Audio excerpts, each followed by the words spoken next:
आता मी एक वाक्य हिंदीमध्ये बोललो, आता आशिषजी ते ज्यांना समजायला पाहिजे म्हणून बोललो त्यांच्याऐवजी दुसऱ्यालाच मिरची लागली. आणि आमचे मिमिक्री आर्टिस्ट मला म्हणायला लागले हिंदीत का बोलले.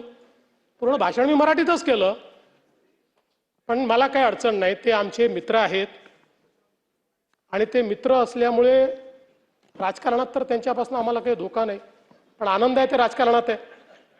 ते जर मिमिक्रीच्या क्षेत्रात गेले असते तर एकाही स्टँडअप कॉमेडियनला या ठिकाणी मार्केट राहिलं नसतं. काही हरकत नाही, आपण जरा विषयाकडे येऊ. आजही मिरची लागू शकते.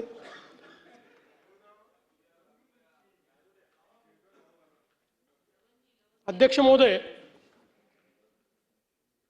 खरं म्हणजे दरवेळेसच अंतिम आठवडा प्रस्ताव आपला कायदा आणि सुव्यवस्थेवर येतो. अनेक घटना सांगितल्या जातात, काही खऱ्याही असतात, काही थोड्या अतिरंजित देखील असतात. पहिल्यांदा सांगतो की ज्या विविक्षित घटना या ठिकाणी मांडलेल्या आहेत त्या प्रत्येक घटनेवर मी काही बोलणार नाही, पण त्याची नोंद घेतलेली आहे. त्या संदर्भातल्या नोट्सही माझ्याकडे आहेत. आवश्यक असेल तर त्या आमदारांना मी पाठवून देईल.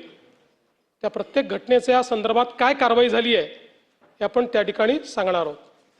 पण त्याचवेळी मला एक गोष्ट आपल्या निदर्शनास आणून द्यायची आहे की मी नेहमी असं मानणाऱ्यांपैकी आहे की कायदा आणि सुव्यवस्थेला उत्तर हे स्टॅटिस्टिक्सने देणं हे काही योग्य नाही आहे. हे पूर्वी पण म्हणायचो, मी विरोधी पक्षात असताना म्हणायचो, इतके वर्ष गृहमंत्री तरी म्हणतो. पण दुर्दैवाने या सभागृहामध्ये चुकीचं स्टॅटिस्टिक्स मांडलं जातं आणि मग महाराष्ट्रच कसा क्रमांक 1 वर आहे असं ज्यावेळेस सांगितलं होतं त्यावेळेस महाराष्ट्राची बाजू तर मला मांडावीच लागेल आणि म्हणून मला मग आकडेवारी या ठिकाणी द्यावी लागते.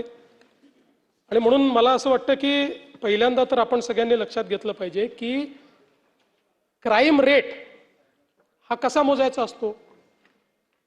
प्रति 1 लाख लोकसंख्या मोजायचा असतो. तो जर ॲब्सोल्यूट क्राईम रेट मोजला जयंतराव तर नेहमीच उत्तर प्रदेश पहिल्या क्रमांकावर असेल आणि नेहमीच गोवा शेवटच्या क्रमांकावर असेल, कारण गोव्याची लोकसंख्याच 15 लाख आहे. आता 15 लाखात क्राईम होतील तर किती होतील. आणि म्हणून प्रति 1 लाख लोकसंख्येमध्ये आपण जर विचार केला तर देशातल्या राज्यांमध्ये आपण 7व्या क्रमांकावर आहोत, पहिल्या क्रमांकावर नाही आहोत. हे 7वंही आहे, हे काही खूप चांगलं असं मी म्हणणार नाही, पण विनाकारण आपल्याच राज्याला गुन्हेगारीत पहिला अशा पद्धतीनं सांगणं योग्य नाही. म्हणून या ठिकाणी सांगतो की आपण 7व्या क्रमांकावर आहोत. आणि आपण जर बघितलं